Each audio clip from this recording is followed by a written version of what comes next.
नाज़रीन, वफाकी हुकूमत के इदारों और वजारतों में एक हलचल मची हुई है, क्योंकि ज़राए ये दावा कर रहे हैं कि वज़ीर आज़म ने वफाकी काबीना की मंजूरी के बगैर तैनात होने वाले अफसरान को फारिग करने के लिए तफसीलात तलब कर ली हैं। वज़ीर आज़म वफाकी वजारतों और डिवीजन्स में कानून और कवायद व ज़वाबित से हट कर अफसरान की तैनातियों और फैसला साजी पर काफ़ी परेशान भी हैं। इस हवाले से ज़राए का ये दावा है कि वज़ीर आज़म ने मुस्लिम लीग नून के दौरे हुकूमत में तैनात होने वाले अफसरान की तफसीलात भी तलब कर ली हैं। काबीना डिवीज़न को 41 में से 25 वजारतों से जो जवाब है वो मौसूल हो गया, जबकि 16 वजारतों से आज जवाब हासिल करके हतमी रिपोर्ट जो है कल जो वफाकी काबीना का इजलास है इसमें पेश की जाएगी। ज़राए से मिलने वाली इत्तलात के मुताबिक वज़ीर आज़म परेशान है इस बात पर कि वफाकी काबीना ने अब तक 1630 मुख्तलिफ फैसले किए हैं, जिसमें से 1396 पर अमल हो चुका है, 144 अंडर प्रोसेस हैं, जबकि 34 फैसले मुकम्मल तौर पर ताक़ीद का शिकार है। सिर्फ यही नहीं बल्कि वज़ीर आज़म ऐसे अफसरान की जानिब से किए जाने वाले फैसलों पर भी नोटिस ले रहे हैं, क्योंकि ऐसे अफसरान हुकूमत के लिए बहुत मुश्किलात पैदा करने का बायस बन रहे हैं। जिसकी बड़ी मिसाल पेट्रोलियम डिवीजन में खिलाफ ज़ाब्ता तैनात अफसरान हैं, जिनकी वजह से कौमी ख़जाने को $50 मिलियन से ज़ायद का नुकसान पहुंचा है। वज़ीर आज़म की मंजूरी के बगैर तैनात किए गए अफसर को ओहदे से हटा दिया गया है। खिलाफ ज़ाब्ता तैनात अफसर 7 माह के दौरान कौमी ख़जाने को मुबैना तौर पर भारी नुकसान पहुंचाने का बायस बना, जिसका इंकशाफ पेट्रोलियम डिवीजन ने नैब को लिखे गए ख़त में किया है। सवाल ये है कि वफाकी काबीना में कल रिपोर्ट तो पेश कर दी जाएगी, मगर क्या खिलाफ ज़ाब्ता अफसरान को तैनात करने वाली जो अथॉरिटीज़ हैं इनके खिलाफ भी कोई कार्रवाई होगी या नहीं? मैं बात करूंगी ब्यूरो चीफ इस्लामाबाद सुहेल भट्टी से। सुहेल, बहुत शुक्रिया आपका। सुहेल, कल अब ज़ाहिर है वफाकी काबीना का इजलास जो हर मंगल को होता है, कल रिपोर्ट तो पेश कर दी जाएगी, क्या कोई एक्शन भी इस पर लिया जाएगा?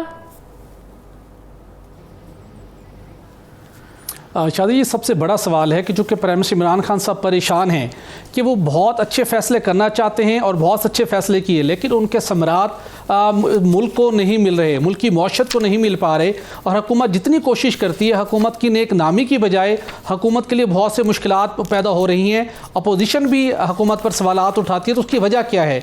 प्राइम मिनिस्टर को पता चला कि बहुत से ऐसे अफसरान हैं जो मुख्तलिफ अहम तरीन ओहदों पर तैनात हैं, लेकिन वफाकी काबीना से उनकी मंजूरी नहीं ली गई। तो पता चला, जब कुछ इंटरनल तहकीकात हुई तो पता चला ये सिलसिला सिर्फ अभी का नहीं बल्कि मुस्लिम लीग नून के दौरे हुकूमत में भी हुआ, और कोई भी ऐसा अफसर जिसे वफाकी हुकूमत तैनात करने की जिसको इंटाइटलमेंट है उसको कोई मुतलका वजारत का वजीर या वफाकी सेक्रेटरी तैनात नहीं कर सकता। ऐसे अफसरान खिलाफ ज़ाब्ता तैनात हुए, उनकी तकर्री गैर कानूनी है। जब उनकी तकर्री गैर कानूनी नून लीग के दौर के अफसरान नहीं है जिनको खिलाफ ज़ाब्ता तैनात किया गया, तहरीक इंसाफ के दौर के भी इसका मतलब कुछ अफसरान है, तो यकीनन एक सवाल पैदा होगा कि वो अथॉरिटीज़ जिन्होंने नून लीग के दौर में इन तैनातियों को किया और जो तहरीक इंसाफ के दौर में किया, उनके खिलाफ एक्शन लेना एक बहुत बड़ा सवालिया निशान है।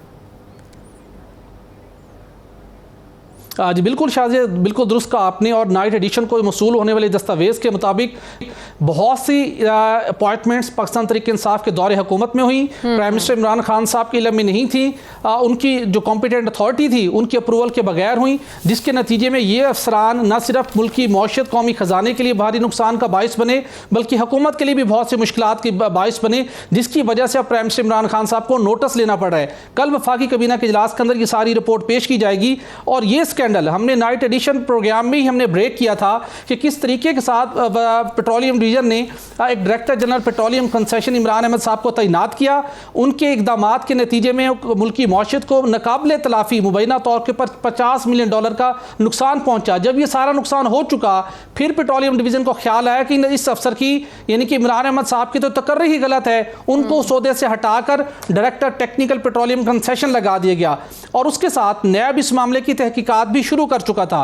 अब रिसेंटली जो नैब ने 25 सवालात भिजवाए थे इसी अफसर से मुतल्लिक, वफाकी हुकूमत के फैसलों से मुतल्लिक, वो जवाब अब पेट्रोलियम डिवीजन ने नैब को जमा करवाया है, जिसकी कॉपी एक्सक्लूसिवली नाइट एडिशन को मौसूल हुई है, जिसमें बताया गया है कि वो काम जिसकी करने की अहलियत नहीं रखते थे इमरान अहमद साहब, जिनके पास उनकी अफरादी कुव्वत नहीं थी, अहलियत नहीं थी, उसके बावजूद के सेक्रेटरी पेट्रोलियम समेत 4 अफसरान ने उस मामले की सिफारिश की, लेकिन इमरान अहमद साहब जो कि प्राइम मिनिस्टर की अप्रूवल के बगैर तैनात हुए थे, खिलाफ ज़ाब्ता उनकी तैनाती डिक्लेयर की, उन सबकी सिफारिशात को मुस्तरद किया। इमरान अहमद साहब तकरीबन 9 माह तक तैनात रहे और उसके नतीजे में जो हमारा एक्सप्लोरेशन और प्रोडक्शन का शोबा है बुरी तरह से मुतासिर हुआ। वज़ीर-ए-आज़म इमरान खान बैरून मुल्क से गैर मुल्की सरमायाकारी लाना चाहते हैं और इस साहब की वजह से 2 गैर मुल्की कंपनियों ने जिन्होंने $60 मिलियन सरमायाकारी की, तेल और गैस की पैदावार दरियाफ्त हुई, लेकिन सिर्फ 25 सेंट का तनाज़ा जो कि खिलाफ ज़ाब्ता उन्होंने अपनी ही शराइत तय करदा शराइत की खिलाफ वर्जी करते हुए 2 आलमी कंपनियों की रिपोर्ट को मुस्तरद किया कि हमने पास कॉस्ट एक टेक्निकल टर्म के तहत जो इकोनॉमिक वैल्यूएशन के दौरान लागत दी जाती है कि मैंने वो नहीं देनी। उन्हें पता था कि उनकी तैनाती जिस बुनियाद के ऊपर हुई है वो कुछ भी कर सकते हैं, उन्होंने वो ना किया। अल्टीमेटली कौमी खजाने का नुकसान पहुंचा। प्राइम मिनिस्टर इमरान खान साहब को अब इस मामले का नोटिस लेना पड़ा है। जब पता चला कि पीएम ने नोटिस लिया तो उस अफसर को साइड लाइन कर दिया गया। यहाँ सबसे बड़ा सवाल ये पैदा होता है कि अब उनके फैसलों की कोई कानूनी हैसियत नहीं रही। जिन शख्सियात ने ऐसे अफसरान की तकर्री की, वो पेट्रोलियम डिवीजन में हो, पावर में हो, वजारत सेहत में हो या दीगर इदारों में हो, उन शख्सियात की, उन अफसरान की भी जब बाज़पुर होना ज़रूरी है, क्योंकि उसका अल्टीमेटली नुकसान कौमी खजाने का पहुंचा और हुकूमत के लिए भी वो बात यह है कि कल जो पेश की जाएगी उसमें क्या एक्शन लिया जाएगा अथॉरिटीज़ के खिलाफ जिन्होंने ये खिलाफ ज़ाब्ता खिलाफ कानून तैनातियाँ की हैं। बहुत शुक्रिया। ब्यूरो चीफ इस्लामाबाद सुहेल भट्टी मेरे साथ। नाज़रीन, हमारे आज के प्रोग्राम का एडिटोरियल।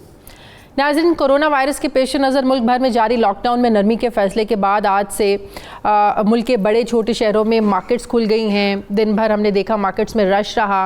अफसोसनाक बात यह है कि ना तो ताजिर बिरादरी की जानिब से हुकूमती SOPs पर अमल दरामद किया गया और ना ही आवाम की जानिब से। यकीनन ये जो सूरत हाल है इंतहाई तशवीशनाक है हम सब के लिए और इससे लोकल ट्रांसमिशन में भी मज़ीद इजाफे का खदशा है। हुकूमत ने लॉकडाउन में नरमी भी अवाम और मुल्क के जो मुआशी सूरत हाल है इसको मद्देनज़र रख कर इसके पेश नज़र ही की है। अब जो असल जिम्मेदारी है ये ताजिरों की है, फैक्ट्री मालिकान की है, मार्केट्स इंतज़ामिया की है और ख़ुद आपकी, हमारी, पूरी आवाम की है। जिस तरह बैंकों ने अपने SOPs बनाए हैं और लोग उन पर अमल भी कर रहे हैं, उसी तरह बाज़ारों, पब्लिक मकामात और दफातर में भी आवाम को यकीनन इन SOPs का ख्याल रखना होगा। मास्क, ग्लव्स, दस्ताने, सैनिटाइज़र्स का इस्तेमाल और भीड़ से इज्तनाब, ये यकीनन ऐसी एहतियाती तदाबीर हैं जो कि आपको, हम सबको अपनी ज़िंदगी का हिस्सा बनाना होंगी। अगर इन एहतियाती तदाबीर पर सख्ती से अमल दरामद किया जाता है तो यकीन जानिए कोरोना के साथ लड़ना कोई मुश्किल काम नहीं है।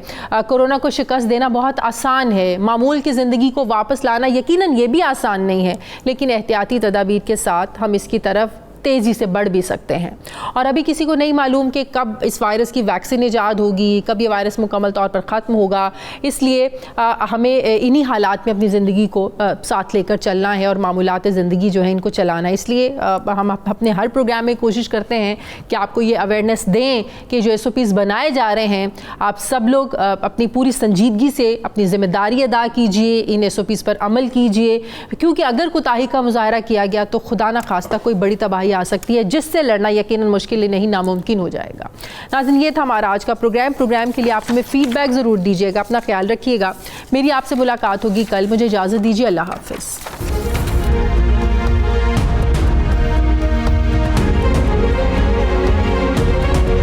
की भी जब बाज़पुर होना ज़रूरी है, क्योंकि उसका अल्टीमेटली नुकसान कौमी खजाने का पहुंचा और हुकूमत के लिए भी वो बात यह है कि कल जो पेश की जाएगी उसमें क्या एक्शन लिया जाएगा अथॉरिटीज़ के खिलाफ जिन्होंने ये खिलाफ ज़ाब्ता खिलाफ कानून तैनातियाँ की हैं।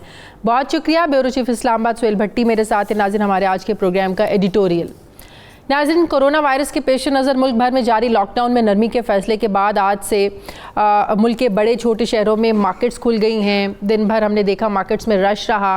अफसोसनाक बात यह है कि ना तो ताजिर बिरादरी की जानिब से हुकूमती SOPs पर अमल दरामद किया गया और ना ही आवाम की जानिब से। यकीनन ये जो सूरत हाल है इंतहाई तशवीशनाक है हम सब के लिए और इससे लोकल ट्रांसमिशन में भी मज़ीद इजाफे का खदशा है। हुकूमत ने लॉकडाउन में नरमी भी अवाम और मुल्क के जो मुआशी सूरत हाल है इसको मद्देनज़र रख कर इसके पेश नज़र ही की है। अब जो असल जिम्मेदारी है ये ताजिरों की है, फैक्ट्री मालिकान की है, मार्केट्स इंतज़ामिया की है और ख़ुद आपकी, हमारी, पूरी आवाम की है।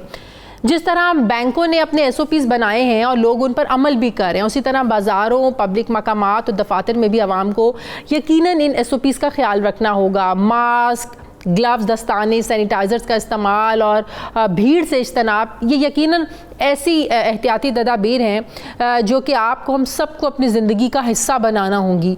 अगर इन एहतियाती तदाबीर पर सख्ती से अमल दरामद किया जाता है तो यकीन जानिए कोरोना के साथ लड़ना कोई मुश्किल काम नहीं है। कोरोना को शिकस्त देना बहुत आसान है, मामूल की ज़िंदगी को वापस लाना यकीनन ये भी आसान नहीं है, लेकिन एहतियाती तदाबीर के साथ हम इसकी तरफ तेज़ी से बढ़ भी सकते हैं। और अभी किसी को नहीं मालूम कि कब इस वायरस की वैक्सीन ईजाद होगी, कब ये वायरस मुकम्मल तौर पर ख़त्म होगा, इसलिए हमें इन्हीं हालात में अपनी ज़िंदगी को साथ लेकर चलना है और मामूलात ज़िंदगी जो है इनको चलाना है। इसलिए हम अपने हर प्रोग्राम में कोशिश करते हैं कि आपको ये अवेयरनेस दें कि जो SOPs बनाए जा रहे हैं, आप सब लोग अपनी पूरी संजीदगी से अपनी ज़िम्मेदारी अदा कीजिए, इन SOPs पर अमल कीजिए, क्योंकि अगर कोताही का मुजाहरा किया गया तो खुदा न खास्ता कोई बड़ी तबाही आ सकती है, जिससे लड़ना यकीनन मुश्किल नहीं, नामुमकिन हो जाएगा। नाज़रीन, ये था हमारा आज का प्रोग्राम के लिए आप हमें फीडबैक ज़रूर दीजिएगा। अपना ख्याल रखिएगा। मेरी आपसे मुलाकात होगी कल। मुझे इजाज़त दीजिए। अल्लाह हाफ़िज़।